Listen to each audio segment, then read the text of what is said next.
नमस्कार, मैं हूं सुरक्षा और आप मेरे साथ देख रहे हैं मॉर्निंग न्यूज इंडिया।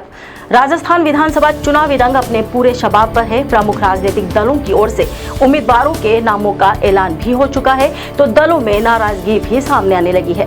कई जगहों पर टिकट नहीं मिलने पर निर्दलीयों ने चुनावी मैदान में ताल ठोक दी है। नामांकन के आखिरी दिन के साथ ही पिक्चर भी साफ हो गई।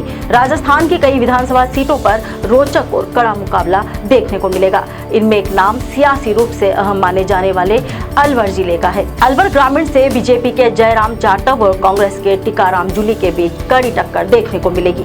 जिले की 11 विधानसभा सीटों में अकेले 7 सीटों पर कांग्रेस का कब्जा है।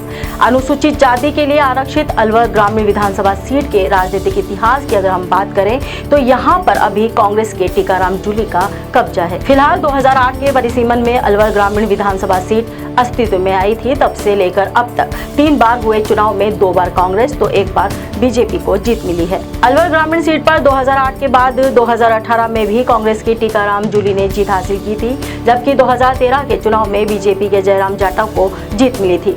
इस सीट पर अनुसूचित जाति के वोटर्स की अधिक होने की वजह से यहाँ मुकाबला त्रिकोणीय होता रहा है।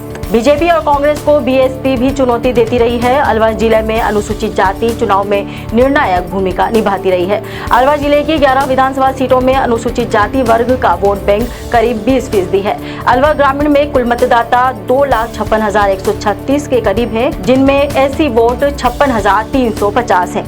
अलवर ग्रामीण सीट पर अनुसूचित जाति के वोटर्स के अलावा माली, गुजर, मेव, जाट, ब्राह्मण और मीणा वोटर्स निर्णायक भूमिका में रहते हैं। इस सीट पर कांग्रेस ने टीकाराम जूली को मैदान में उतारा है, तो बीजेपी की ओर से जयराम जाटव अपनी चुनौती पेश करेंगे।